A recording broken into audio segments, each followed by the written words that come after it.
Es-tu capable d'identifier la structure que je suis en train d'observer à l'échographie? Allez, je te laisse quelques secondes. Je ne sais pas si tu l'auras deviné, mais il s'agit ici de l'examen T-Pocus. Ce qu'on observait précédemment, c'était le glissement des plèvres avec la paroi thoracique. Mais je vais t'expliquer ça un peu plus dans le détail. Donc on parle d'examen T-Pocus ou anciennement appelé T-Fast. C'est un examen rapide qui va nous permettre de visualiser l'ensemble des éléments thoraciques visibles à l'échographie en une très courte période d'examen, pas plus de 5 minutes. C'est un examen qui ne va pas avoir de réel intérêt diagnostique, mais qui va nous permettre de connaître l'intensité de la dégradation clinique de l'animal. En effet, c'est un examen qu'on va réaliser sur un animal en détresse respiratoire.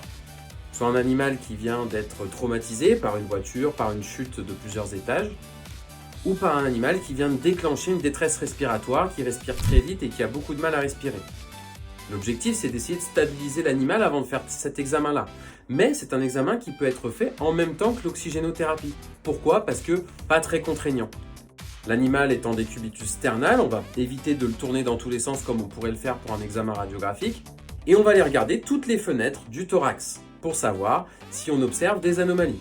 Mais avant de parler d'anomalies, il faut bien savoir à quoi ça ressemble. C'est le but de cette vidéo. Allez, je te laisse me suivre. Donc pour commencer, il faut savoir ce que l'on regarde.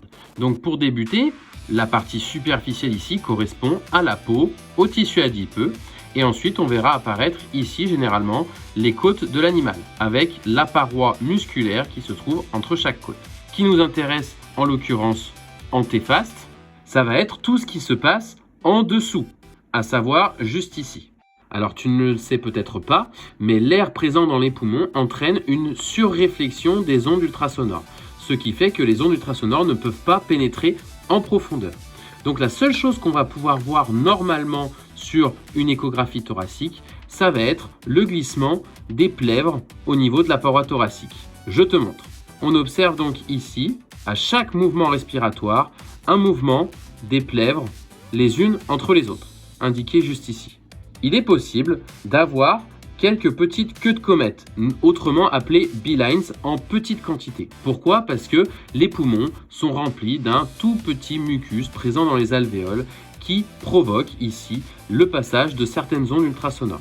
Mais attention, le fait d'avoir beaucoup de beelines voudra dire qu'on a beaucoup trop de liquide dans les alvéoles pulmonaires et par conséquent, on suspectera un poumon plutôt humide.